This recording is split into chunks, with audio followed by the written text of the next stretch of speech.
today's mission is to compare all the ultra-wide zooms from Nikon. So we've got 17-28, we've got 14-30 f4, and the one that is recording the video right now is 14-24. That's right. So obviously all three lenses serve very different purposes. We've decided to take something a bit generic, do some indoors, do some landscape, and kind of see what the real differences are in practical terms. Yeah, let's go and find out.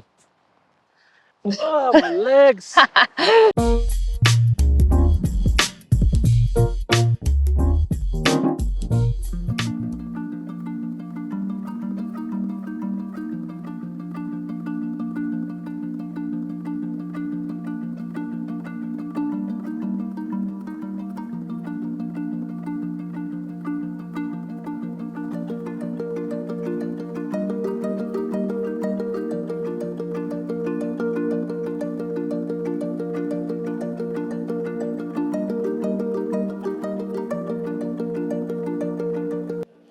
What are you doing, Becky?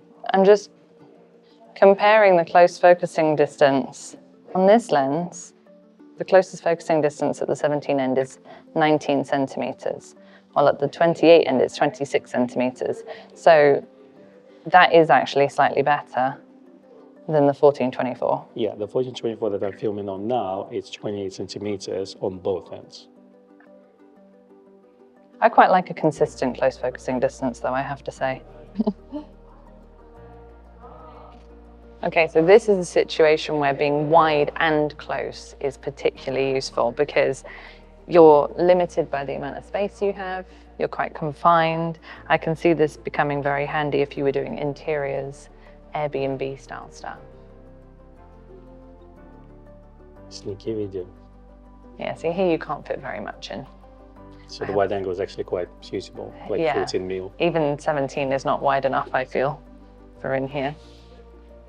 Very cool. Could you imagine having this many jelly molds in your collection? I like to shoot at 14 mil. Always good? Yeah. Which reminds me from the scene from The Shining. We just need two little girls waiting at the end of this hall. God. I think we should go to the house Yeah. itself.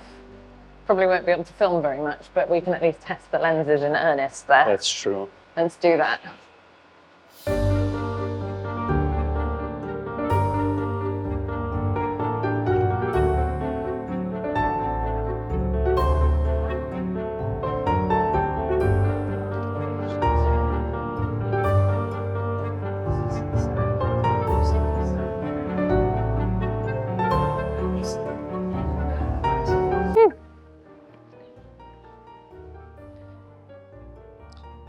So in situations like this, you definitely will benefit from a wide angle view.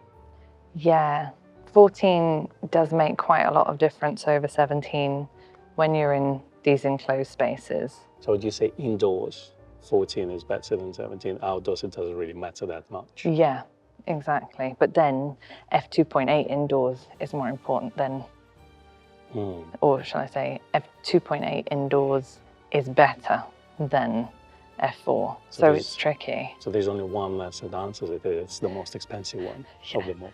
Yeah. Although, if you can kind of compromise with that extra 3 millimeters, then the 17-28 I think is a good choice. The story of my life.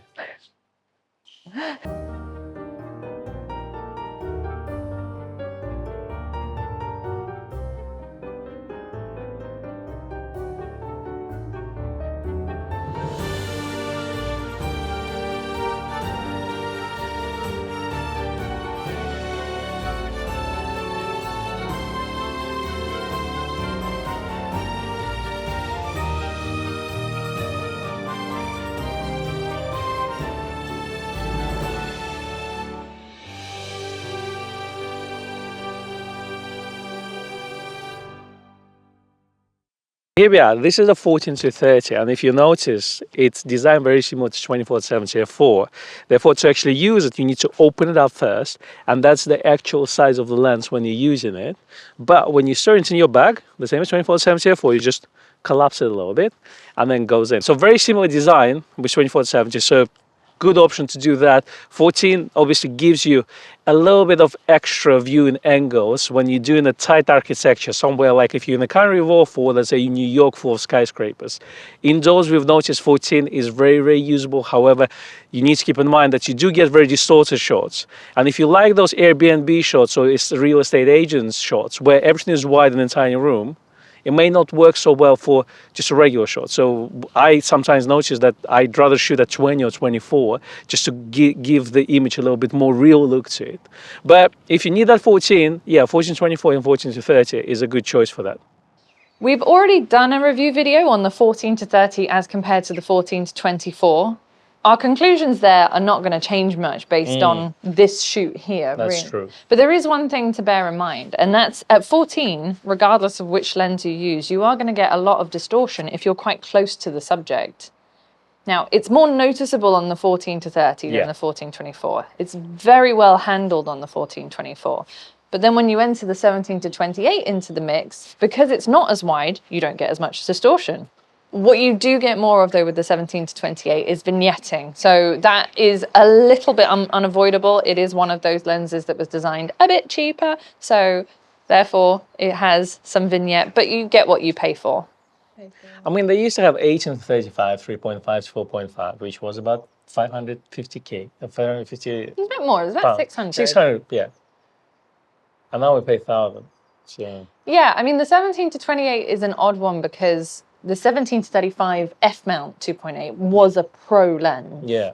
Whereas this is kind of an in-between of all of those lower end. It's halfway, I would say, between the 18-35 and the 16-35 I know what you mean. It feels so odd that I feel like maybe Nikon asked another company to make it for them and then put their branding on it. Yeah. So, but just the thought, it hasn't been confirmed. Just but, off the top of your head. Exactly. That's your feeling. There's a tinfoil under it. So, but yeah. Yeah, it is an odd choice. It's an odd focal length that we haven't seen before in the Nikon range. And it doesn't mean that this is the most affordable wide angle of all that Nikon have ever offered, because the 18-35 f-mount was a cheaper lens by far. So would you rate the 17-28 on a third place and then 14-30 above it and 14-24 as a winner? In terms of image performance, I would say yes, although for me, I personally would choose a 17-28 over a 14-30, just because I don't like the amount of distortion you get with the 14-30. I don't need that wider field of view. And also, I just think price-wise, the 17-28 makes a little bit more sense. That's true. What I can also suggest for the budget-saving photographers, there's a f-mount version of 18-35, 3.5 to 4.5G, which secondhand can be had for about half price of 17-28 lens. True, it can. And if I remember correctly, the performance of the 18-35 was softer in the outer thirds, but good if you stop down. Yeah.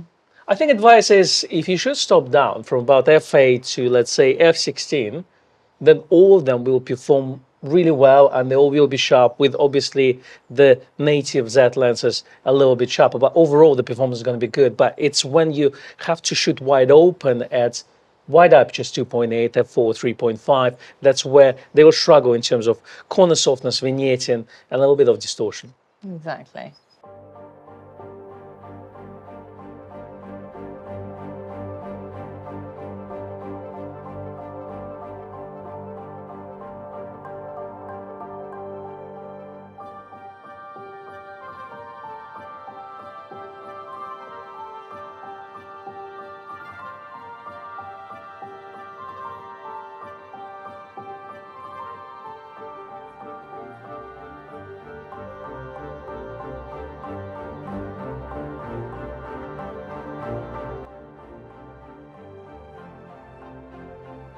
Okay.